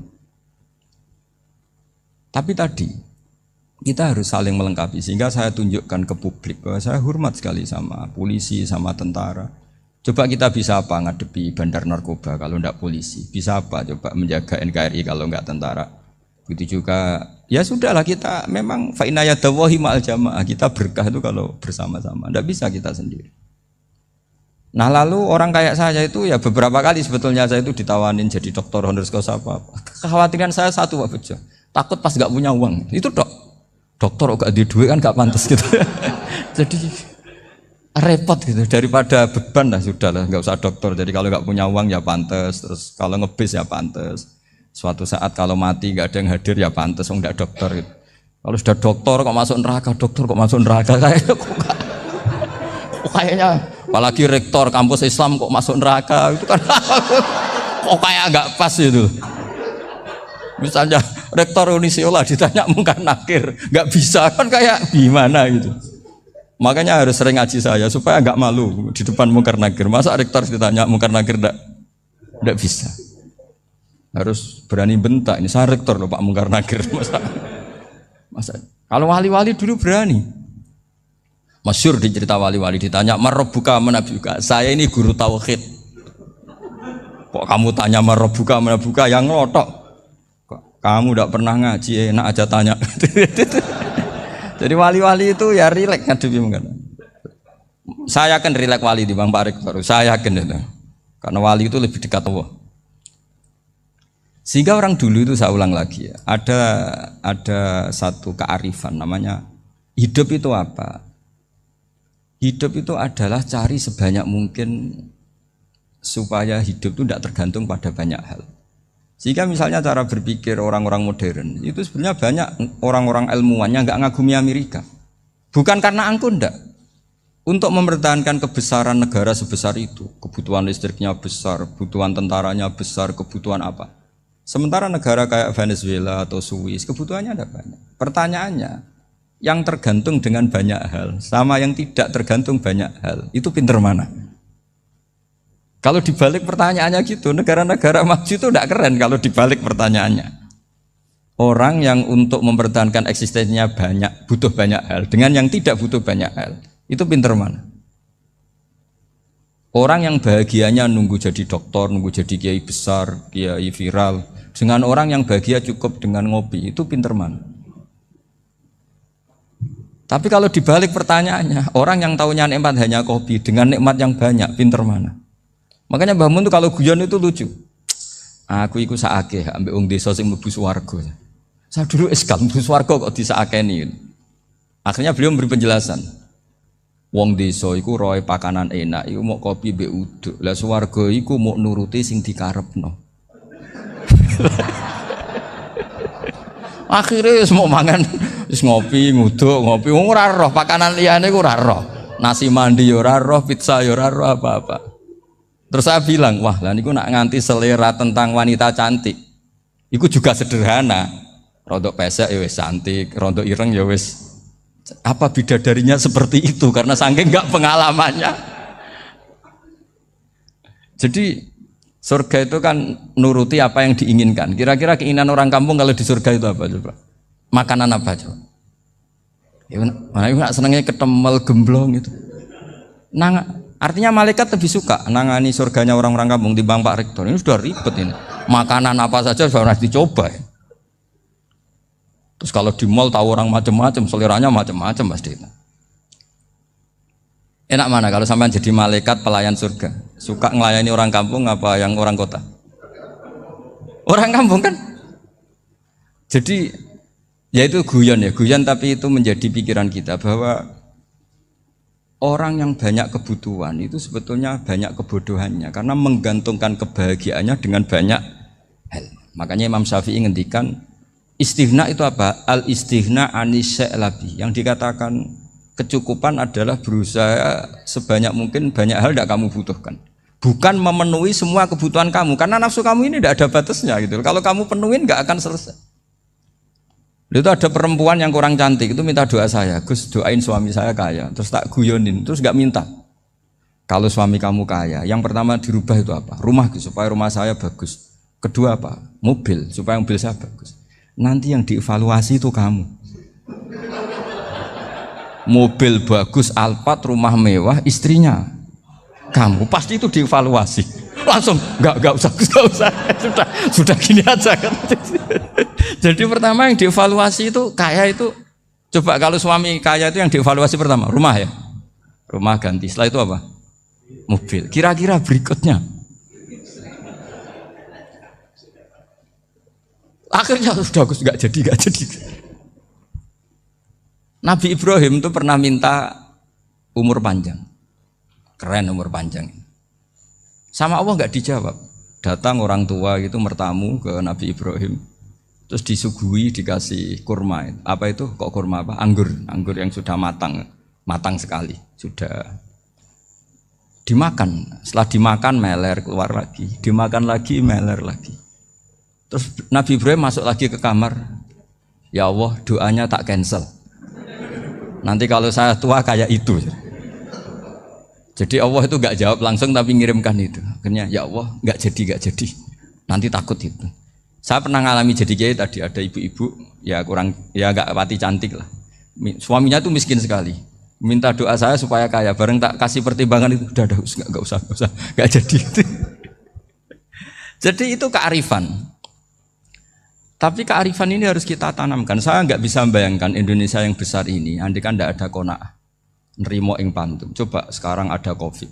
Andai kan Indonesia tuh kayak Perancis. Saya beberapa kali punya tamu orang yang hidup lama di Perancis, bahkan dapat istri orang Perancis. Itu dulu gak begitu mencintai Indonesia. Tapi setelah di Perancis 2 tahun, wah Indonesia hebat. Di Perancis itu kata dia kalau cerita, semua kebutuhan masyarakat itu dibebankan ke negara. Apa saja minta negara, apa saja nyoal negara. Sementara Indonesia coba kalau Indonesia mengalami seperti ini kok tidak ada qanaah rimo ing pantum, bisa kios Indonesia. Orang miskin nyalahkan negara, kelaparan nyalahkan negara, apa saja. Tapi barokahnya dididik kiai jogeman nyalahno wong liya. Urip pun romo ing pandum, diame. Sampai gak ngerti kalau Covid. Banyak tuh orang-orang kampung itu, orang lugu-lugu itu. Mbah niki saking Covid, salam ning Covid muga-muga umure panjang. Dikira Covid itu nama orang yang ahli sosial itu. Mbak niki dana saking Covid. Matur nuwun sampai no salamku muga-muga umur panjang. Bingung kan yang nganterin ini. Ini gimana yang mau menjelaskan? Memang nggak paham. Ribet kan. Tapi saya pastikan bahwa dengan keadaan seperti ini kita bahagia, kita stabil itu jelas barokahnya kalimat tadi. Moto tadi atau pegangan hidup tadi. Makanya disebut al-ibarat qutun li'ailatil mustami'in, bahwa redaksi atau kata-kata atau pegangan atau filosofi hidup apalah namanya itu adalah penyemangat. Karena kata-kata ini memang luar biasa. Ketika sahabat perang demi kebenaran, zaman itu ya pasti benar karena yang dibela Nabi. Dulu itu kan enak zaman Nabi, yang dibela mesti benarnya, musuhnya mesti salahnya. Sehingga dulu itu memang harus tegas. Kalau sekarang mau tegas gimana? Yang kamu bela tidak mesti benar, musuhnya tidak mesti salah. Ribet kan kalau misalnya saya tukaran sama Pak Rektor, kamu mau bela mana kan bingung. Saya tidak mesti benar, saya tidak Nabi. Pak Rektor apalagi nggak mesti benar lagi kan? Ribet kan? Jadi kalau kita mau perang sekarang itu mau pede gimana? Enggak. Makanya banyak ulama sekarang tuh mau tegas tuh nggak berani karena ya banyak hal yang abu-abu lah wilayahnya. Misalnya pilihan presiden, atau pilihan bupati, pilihan menteri. Kamu mati-matian bela itu, yang kamu bela tidak mesti benar, musuh kamu tidak mesti salah. Misalnya pilihan bupati, wah ini kabupaten ini baik kalau bupatinya ini, yang satu bilang ini, terus tim suksesnya kamu tanya, kamu yakin? Ya tidak juga. Lah kenapa semangat? Kan saya botohnya, paling alasannya ya itu aja, bukan yang lain. Beda dengan zaman Nabi, nabinya mesti benar, Abu Jahalnya mesti salah, kan enak aturan mainnya jelas. Singkat cerita dalam perang itu banyak sahabat yang ngalami luka, ngalami apa gitu. Kemudian curhat ke Nabi, ya Nabi gara-gara derekkan jenengan, ngikuti jenengan saya harus ngalami seperti ini, seperti ini. Ngiranya orang itu diapresiasi sama Allah keluarnya itu. Ternyata sama Allah gak diapresiasi. Malah diturunkan ayat intakunu ta'lamuna fa innahum ya'lamuna kama ta'lamun wa tarjuna minallah malah yarjun. Kalau kamu sakit karena perang, orang-orang kafir itu ya sakit. Itu saja berani padahal demi kekafiran. Wa tarjuna minallah malah yarjun. Padahal kamu punya nilai lebih yaitu berharap kepada Allah yang mereka tidak punya. Saya jadi kiai itu ya kadang mangkel. Karena yang benci ya benci, yang seneng itu ngel-ngel loh kayak Pak Bejo. Jadi semuanya ribet. Nah iya, yang benci ya ganggu, yang seneng ya ganggu, tambah nemen. Seribet. Tapi kalau sudah ingat bandar narkoba, mereka berhadapan dengan polisi, kadang ditembak karena kesalahannya terlalu fatal. Antar persaingan mereka juga bisa tembak-tembakan karena merebut pasar narkoba. Itu saja mereka berani. Kok kita yang jadi kiai kadang dicium tangannya, dihormati gak berani, hanya takut apa ya musibah-musibah kecil lah, atau problem-problem kecil. Lah iya, kalau kita bandingannya gitu. Kalau kamu mau tahajud kedinginan, itu masih nanti dihisab Allah itu gitu. Maling ayam itu keluar malam-malam, hanya dapat ayam. Itu gak takut dingin. Ya gak takut digebuki masa. Kamu mau tahajud aja takut dingin. Makanya nanti hisabnya orang soleh itu nanti dijajarkan orang dolim. Terus diperbandingkan. Wah itu habis kamu kalau itu. Jadi misalnya Unisula mau rapat, tapi ini malam, kalau malam dingin nanti sama masuk angin. Wah anak-anak pang di perapatan aja berani kamu. Kalau sudah perbandingannya gitu tuh ribet kita nanti. Makanya itu kalimat itu moto atau filosofi hidup. Sehingga diulang lagi nasihat itu. Iyam saskum korhun fakodu masal koma korhum mislu. Kalau kamu kena luka, orang-orang yang nggak benar juga akan kena luka. Itu aja berani demi ketidakbenaran. Masa kamu demi kebenaran nggak berani? Akhirnya orang itu, ya itu kalimat, itu heroik. Makanya kita ini penting ya. Makanya tadi himne Unisula dimulai kalimat thayyibah. Karena kalimat ini yang menjaga kita kalimat ini. Misalnya tentang Tuhan. Kenapa orang Islam imannya kokoh seperti ini, termasuk yang sudah hidup di Amerika, di Australia, di mana-mana. Itu ya barokahnya ajaran atau barokahnya kalimah. Saya sebut kalimah saya pakai bahasa santri. Karena la ilaha illallah itu dalam tradisi santri disebut kalimatu haqqin alaiha nahya wa alaiha namut wa alaiha nub'ats. Ada yang riwayat wa biha nub'ats insyaallah taala minal aminin. Kenapa mereka di mana-mana meskipun sekolah di Amerika, di Australia, bahkan di Uni Soviet tetap mukmin? Itu barokahnya ajaran yang benar. Allah itu siapa? Tuhan. Tuhan itu sifat dasarnya apa? Awal. Dia harus wujud awal sebelum makhluk yang lain. Sehingga ketika ada negara yang maju, yang tertib, manajemennya tertib, masyarakatnya makmur, tapi punya Tuhan yang tidak seperti itu, tidak awal, itu sudah gak nyaman. Karena Ndaklah keren Tuhan saya, karena Tuhan saya itu al-awwal, zat yang pertama. Tuhan saya keren lah, zat yang nggak mati. Tuhan yang nggak mati, yang nggak pernah mengalami kematian. Sehingga tontonan atau yang dilihat kenikmatan-kenikmatan yang lain ini tidak mengubah dia pendirian tentang Tuhan, karena mantapnya satu kalimat tadi bahwa Tuhan itu ya harus satu, harus awal, harus tidak mati, tidak rusak, tidak mengalami apa-apa yang membahayakan. Sehingga ketika ditawarin Tuhan yang lain meskipun menjanjikan secara finansial atau kemakmuran, mereka gak tertarik. Itu coba, itu barokahnya makmur apa barokahnya ajaran? Barokahnya ajaran. Sering negara Islam itu kalah makmur dengan mereka, tapi barokahnya ajaran ini tetap apa? Tetap Islam. Makanya Nabi Ibrahim, Nabi yang sukses bikin wa ja'alaha kalimatam baqiyatan fi aqibi. Sehingga kita ini bekti sama orang tua misalnya, itu ya karena ajaran. Suwargamu itu karek wong tuamu. Nak wong tuamu ridho, Allah ridho. Nak ora ridho, Allah ora ridho.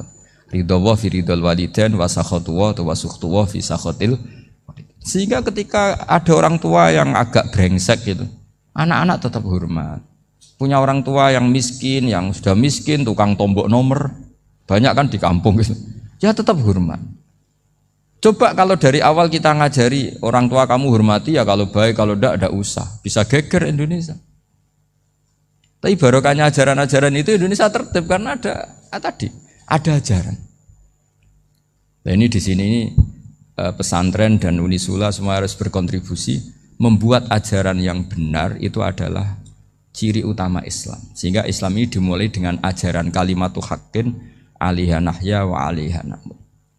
Sehingga kita tenang seperti ini. Saya ini termasuk kiai yang tenang. Meskipun kata orang banyak saya ini kiai besar, tapi termasuk kiai yang paling tenang.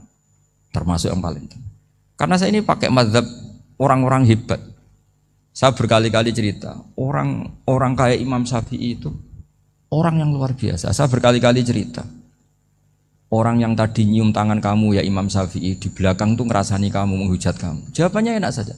Berarti saya alhamdulillah orang yang wibawa. Buktinya di depan saya nggak berani. Jadi enteng saja. Diceritain sebagian kampung, sebagian separuh dari warga kamu itu nggak suka kamu. Ya bagus lah nggak suka saya, nggak akan utang duit saya. Di mana-mana orang utang itu karena teman dekat. Kalau nggak seneng pasti minimal nggak utang, nggak pinjam mobil, nggak pinjam apa. Berkah mana yang seneng sama yang gede?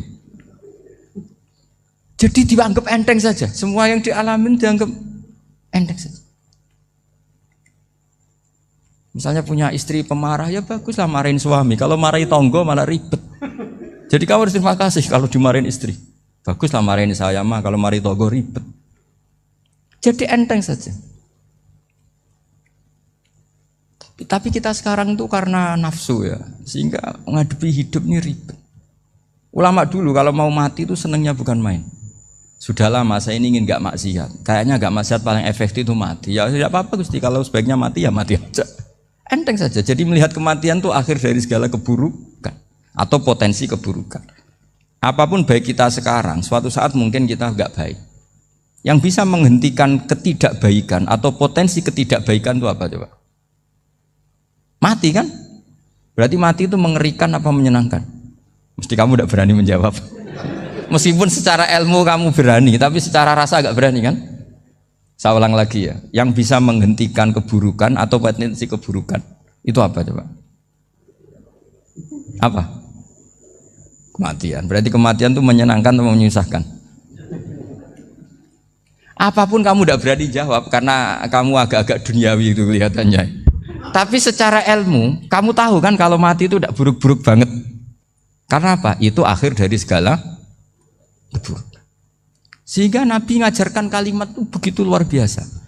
Allahumma ahyini makanatil hayatu khairan li wa tawaffani makanatil wafatu khairan li. Nabi melihat dunia itu begitu indah. Ya Allah, kalau saya ini hidup, anggap saja hidup ini ziyadatan li fi kulli khairin, menjadi modal saya menambah segala kebaikan. Jika suatu saat saya mati, anggap mawon rohatan li min kulli syarrin, itu akhir dari segala keburukan saya. Sehingga mati hidup ya baik karena di situ kita bisa berkontribusi beramal soleh. Mati juga baik karena mengakhiri segala keburukan. Nabi nate ngendikan lagi, ajaban li amril mukmini inna amrahu kullahu khair. Orang mukmin itu mengagumkan, semuanya baik.